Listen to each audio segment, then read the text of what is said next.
proud national spokesperson for Red Heart Yarns, and this is video 3 of a 3-part series to make the cheerful cable slipper socks. By this point, you should have watched videos 1 and 2 and completed the sock from the cuff all the way down to the foot ready for the toe. This is a free pattern available at redheart.com. If you don't have the pattern yet, I've put a link to the pattern and the materials in the video description box right down there below.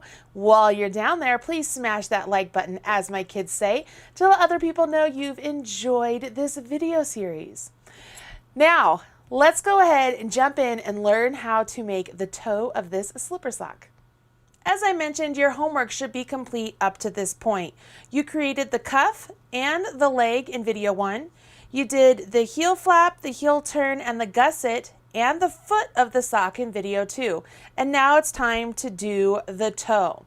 This time around, I am going to follow the instructions verbatim and use the stitch markers as it's written in the pattern. If you remember in video 2, I didn't add stitch markers because they were just going to fall off my needle, but I will add them to this round for as long as I can keep them on my needle. So let's go ahead and jump in. Make sure you have some stitch markers handy. I'm going to pick up my work, and I did my last round. So I am starting at the bottom of my sock, so the bottom of the heel, if I can get the yarn to be in the correct place. And I'm going to start round 1 of the toe. And remember, I am making the size medium. So I want to start off by knitting 6 stitches.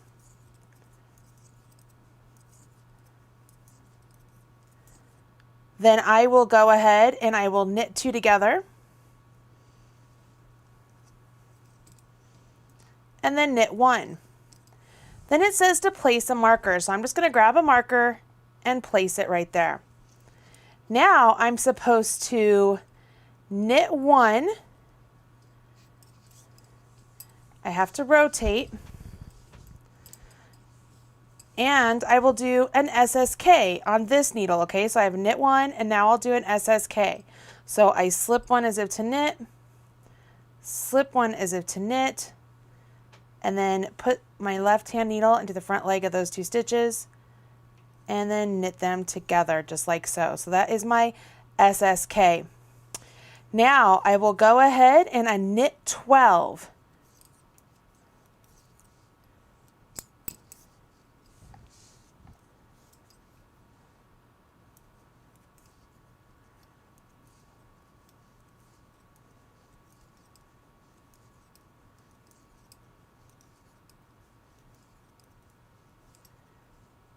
Once I have knit those 12, I will work a knit 2 together.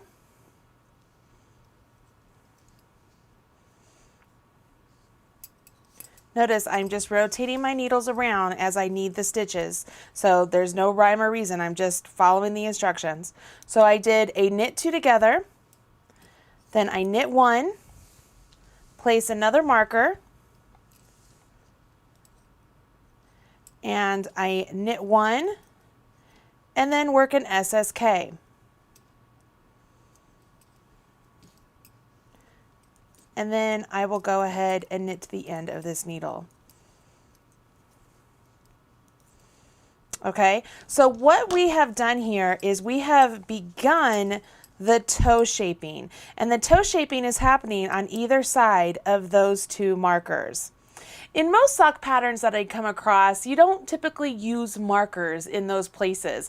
The instructions usually will tell you exactly how many stitches to have on each needle, and it will tell you to work X number of stitches and then work your decrease, and it'll give you the instructions all the way through. I'm not really sure why these instructions are written with stitch markers.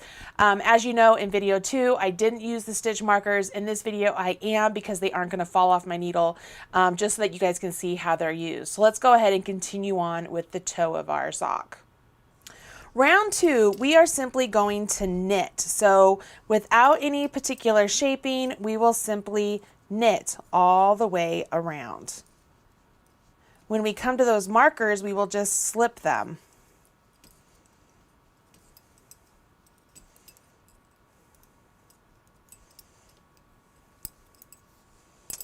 Another thing I think I will do is I'm going to place all of these stitches on one needle. So I'm going to get down to 4 needles instead of working with 5, just because I think it'll be easier. I guess I have to work this one first.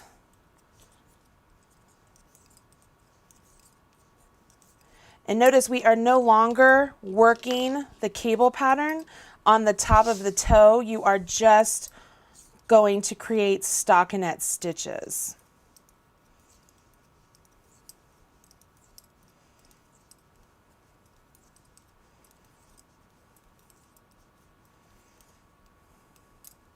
I mean, if this were me, I would place this stitch and this stitch on this needle, and I would just work my decreases that way. But you know, whatever, it's the same thing. We're getting the same results with the stitch markers. It's just not the way I would have written it. But that doesn't mean it's bad. It just means it's different. All right, so I'm going to go on and keep knitting.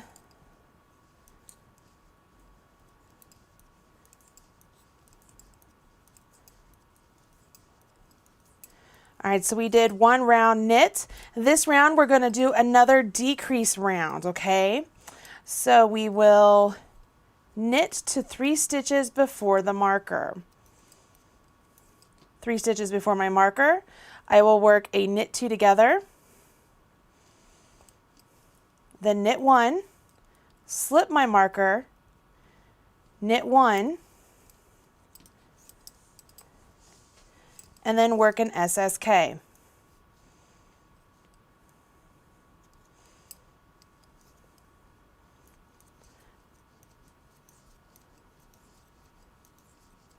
Again, I'm going to knit across.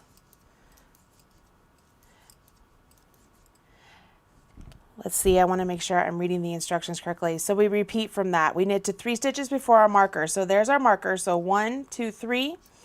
On this one, I'll work a knit 2 together. So I will knit 2 together.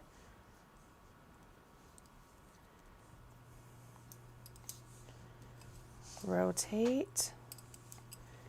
Work a knit 1.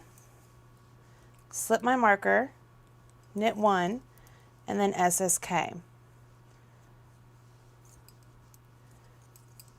And then continue on down. So if I was not using the markers, I want to show you what I would do if I wasn't using the markers, okay? So we are on another just plain knitting round. So we're going to repeat round, let's say this correctly. We're going to repeat rounds 2 and 3 for a total of 2, 3, or 4 times depending on the size you're making. I have to repeat rounds 2 and 3 3 times for my size. So this is just a plain knit round, and what I'm going to do is I'm going to show you what I would do if I were not using markers. Okay, I'm going to get right here. I'm going to remove this marker, and then what I'm going to do is I'm going to place that stitch that was after the marker directly onto that next needle. Okay, and now so that stitch is here. I'm going to knit to the end of this needle.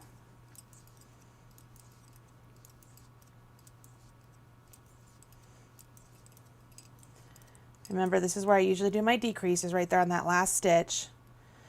I am going to go ahead, I'm going to knit this 1 stitch before the marker onto that needle. Okay, so I've moved it over there. Remove the marker, and now knit to the end. So now what I've done is I've arranged it so that my stitches are placed on my needles at the points that I need them to decrease. So from here on out, for me, I will knit to 2 or to 3 stitches before the end of this needle. I'll do a knit 2 together, knit 1, then I'll do a knit 1, SSK, come to the last 3 stitches of this needle, do a knit 2 together, knit 1, and then do a knit 1, SSK. You see how that works? To me, that just makes more sense, and that's the way most patterns are written. That's why I thought it was important to show you that as well. So that way, if this is the first pattern you've come across, you know how other patterns are typically written. So here we are. I am working my knit 2 together and my knit 1. So that would be where my marker is, but I don't have a marker there because remember, it would just fall off. There's no reason to put a marker there. Turn my work, and this would be the first stitch after the marker is knit 1, and then it's SSK. And then I'll knit to the last 3 stitches.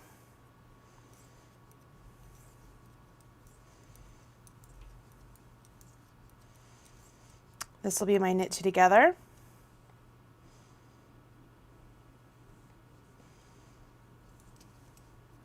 And then knit 1, rotate, and then I'll do a knit 1 and an SSK. See how this works? So that was 1 repeat. I need to do that 2 more times. I want to get down to where I have 16 stitches total.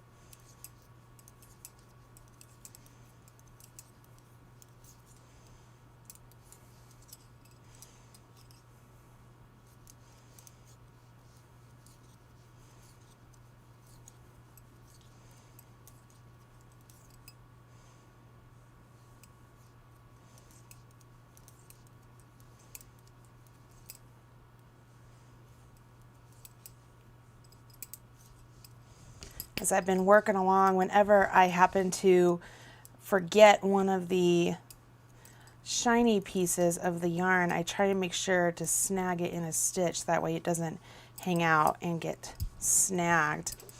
All right, so that was a repeat of round 2. So here's my repeat of round 3, which is a decrease. So I go to the last 3 stitches of my needle, or if you're using the markers, it would be 3 stitches before your marker, knit 2 together, knit 1,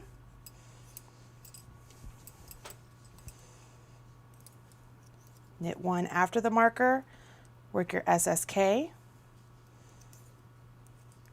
knit to 3 stitches before your marker, work your knit 2 together, knit 1,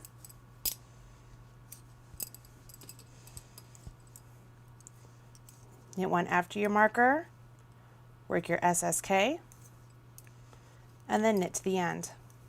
So that was 2 repeats for me. I have to do 1 more. Again, I'm trying to get to 16 stitches total.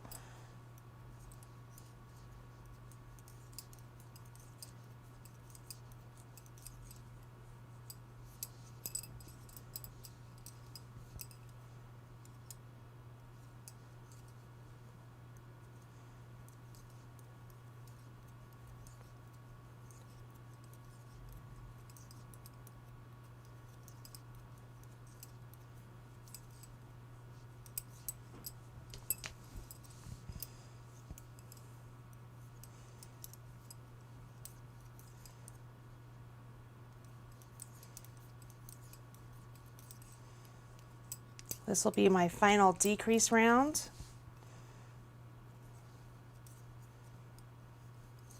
Three stitches before my marker, knit 2 together, knit 1, slip your marker,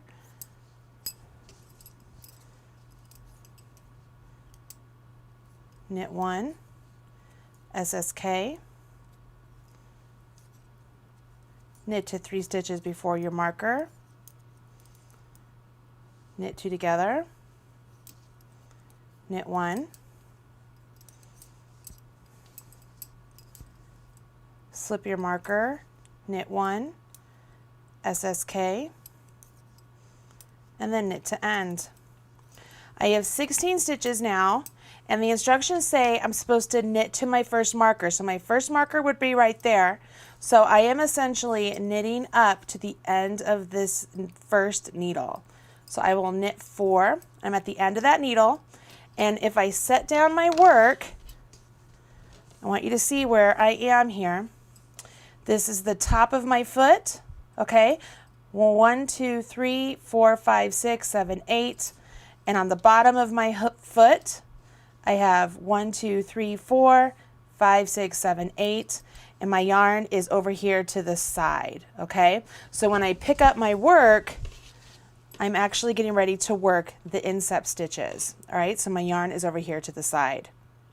It's now important that we arrange the stitches to prepare for the Kitchener stitch. So the first thing I want to do is place all of these stitches from the foot of the sock on one needle. So instead of splitting it into 2 needles like we did after we did the heel turn, we're going to place all these onto one needle, okay? We have already placed all the instep stitches on one needle. I did that earlier. So now I have all the stitches worked or are placed on 2 needles, which is great. This is what I need to have happen in order to do the Kitchener stitch. The Kitchener stitch is not difficult, and I do have detailed instructions for it here on the Marley Bird YouTube channel. I'll make sure to put a link right up there in that I button. But I'll walk you through the Kitchener stitch right now. I just want you to know that the instructions are available for you in case you work on another pattern later on and you want to come back and see how to do the Kitchener stitch. The Kitchener stitch is a way to graft the 2 sides of this fabric together, and it will look seamless. The first thing we want to do is make sure that we cut a length of yarn that is at least 3 times the total circumference of the foot here. And it's better to have more than enough than not enough. So I'm making sure I have quite a bit of yarn here, and I will snip it, okay? Now I want to thread that onto a bent tip tapestry needle. And I will tell you, these bent tip tapestry needles are super handy to do this with. So I'm going to thread that onto my bent tip tapestry needle, and let's see if I can zoom in here to this sock a little bit more. Okay, so here's what we want to do. With the top of the sock closest to me, the bottom of the sock away from me, and the yarn is attached to the bottom of the sock, okay? All of my stitches, I'm going to put them up a little bit closer to the tip of the needle and hold both of these needles in my left hand. With the yarn threaded onto a tapestry needle, I want to make sure that I am not over top of a needle, between the needles, or anything like that, okay? It's underneath that back needle. And we're going to go like this. We're going to insert our yarn needle through the first stitch on the front needle as if to knit. So I'm going to go into that stitch there as if to knit, okay? And I will slip that stitch off and pull that yarn through. You see that so far?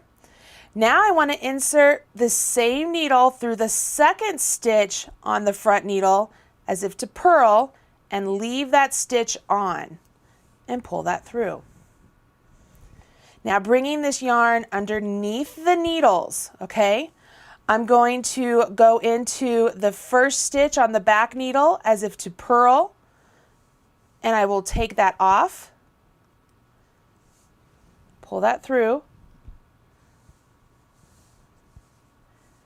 and then I will go into the second stitch on the back needle as if to knit and leave that on.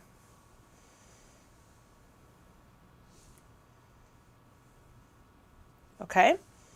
Come back to the front needle, we will go in as if to knit, and then take that off, and then go in as if to purl on the second stitch and leave it on. Going underneath the needles, go to the back, go in as if to purl and take it off, and then go in as if to knit and leave it on.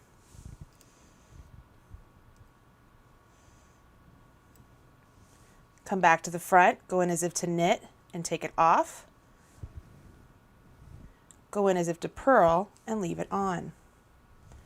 You continue in this motion until all of the stitches on the needles are sewn off using the Kitchener stitch. You can see here that it's seaming close the top of the sock. Go back to the front, knit, take it off, purl, leave it on. Purl, take it off, knit, keep it on. Make sure your yarn is always underneath the needles, okay?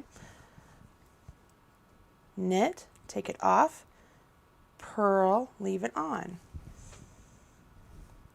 Purl, take it off, knit, leave it on. Knit, take it off, purl, leave it on. Purl, take it off, knit, leave it on. knit, take it off, purl, leave it on, purl, take it off, knit, leave it on. Now, there is a lot of discussion about what to do with these last 2 stitches.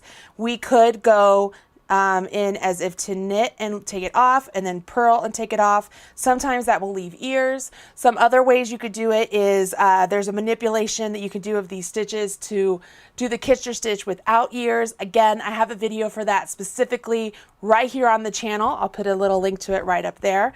But because I want to follow along with the instructions, I will go ahead and finish these off with a knit and take it off, and then go straight out back to the back one as if to purl and take it off. So when I give those a pull, you can see that's the ear I was talking about, but we can get rid of that ear pretty easily here. If we stick our hand into the sock, take the needle, and then stick this needle right down the side there. You see I'm just putting it down the side right there. And I'm gonna pull it to the inside. And when I do that, it's going to pull that ear in along with it, okay?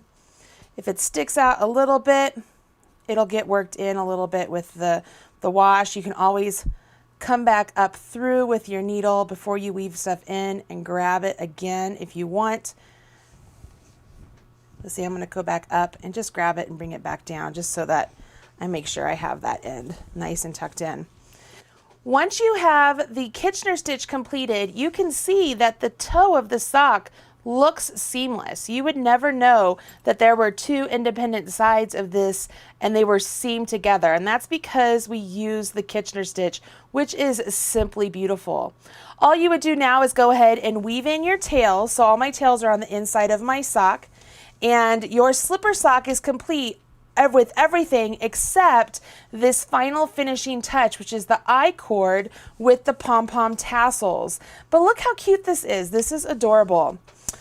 While you guys are finishing the toe of the sock, I'm going to grab a sock blocker to put this on so that way you guys can see it in its full shape. And then we're going to begin the I-cord so that way you can then apply the I-cord and the pom-pom to the top of your slipper sock. It's one of those finishing touches that I think is super adorable, and I hope that it's one that you do not skip if you're making these wonderful socks. So go ahead, finish the toe of your sock, join me back here, and we'll make the I-cord and the pom-pom.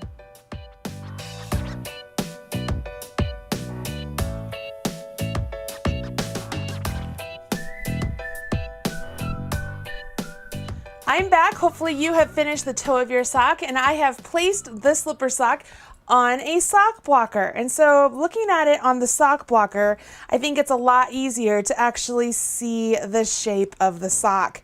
This is the cuff that we completed. You can see the eyelets right there where we will be threading through some I-cord, the leg of the sock, the heel flap, which we did this little garter stitch ridge right there. I don't know why. I don't know if that might be a mistake in the pattern version that I am working up, but if you decided you wanted to make those purl stitches instead of knit stitches like I did and what was written in the pattern originally, you could make those all purls when you worked them on the wrong side, so that way you won't get that ridge there. Then we did the heel flap, the heel turn, picked up stitches for the gusset, decreased the gusset, worked the foot of the sock, and then we just completed the toe, including our really beautiful Kitchener stitch right there. Super beautiful. Now the last part of this slipper sock is the I-cord and the pom-pom. So the first thing we're going to make is the I-cord. I-cord is really quite simple. We are going to use 2 of our double pointed needles, and we will start off by casting on 3 stitches. And I'm going to use the long tail cast on because that's what we started off with, and you know what, why not? So there's 1 stitch for my slip knot, and there's 2, and then here's 3. What you need to do when we create I-cord is to knit these stitches, and you must make I-cord on double pointed needles or circular needles, because we are going to move all of those stitches to the opposite end of the needle. And with our working yarn over here coming off needle or stitch number 3, we will start off and knit stitch number 1. So we just come all the way over here, we stitch number 1, number 2, and then number 3. Now all my stitches are on that needle. I scoot them down. Again, my yarn is coming off stitch number 3, so I go ahead and I knit in stitch number 1 and number 2 and number 3. Shift them down, so on and so forth. You continue making the I-cord until it measures 20, 22, or 24 inches, or until it's the desired length you wish. Go ahead, work on your I-cord until it's the length you desire. When you've reached the desired length for your I-cord, we want to finish off these stitches. So I'm going to knit 1, and then I like to knit 2 together, and then have that 1 stitch jump over the others, okay? And then just pull that after you cut a tail, give it a pull, and you have a nice finished I-cord. Once you've completed the I-cord, the next step is to weave it through the eyelets that you created on your slipper sock. I like to use the tail that I left remaining when I made my I-cord and thread that into my bent tip tapestry needle, and this will act as my guide. Now, if I have these socks both completed, there'll be a left foot and a right foot. And I want to make sure that my I-cord is coming out not like dead center, unless that's what you want, but I'm going to prefer to have one a little bit over to the left and then one a little bit over to the right, and then wear the socks according to whatever foot so that way my I-cord is on the outside. So what I'm going to do is I will start off and I will start putting my I-cord in through that eyelet. And then I'm going to come out through that big eyelet over there. And let's see, let's go into this one and come out that one. I'm using these big eyelets that I have available to me. Just rotating around. And if I go in this one, I will come back out the one I started with. And for me, I think that works. Like, that's what I want. So I'm going to just make sure I have it pulled quite a bit. So that way the ends of my I-cord here are the same length. There we go. Make sure you can still get your foot into there. Perfect. Okay. Now, something that you are probably seeing here that I haven't talked about yet is the pom-pom. So one of the cool things about this particular stocking here is that it comes with this really cool I-cord and then a pom-pom attached. You can use any pom-pom maker you want to make your pom-poms and then simply attach them to the I-cord. I use the Susan Bates Easy Wrap pom-pom maker to make these 2 pom-poms right here, and I have a video for this particular maker right here on YouTube, so I'll put a link to it in that little I button. But to attach the pom-pom to your I-cord, this is what I did. I left my long center bit actually for the pom-pom. And I'm going to partner that up with my long tail that I left on my I-cord. Okay, so they're partnered up together. And now I'm going to tie those together. I'm using a nice acrylic yarn, same yarn I used for the stocking itself.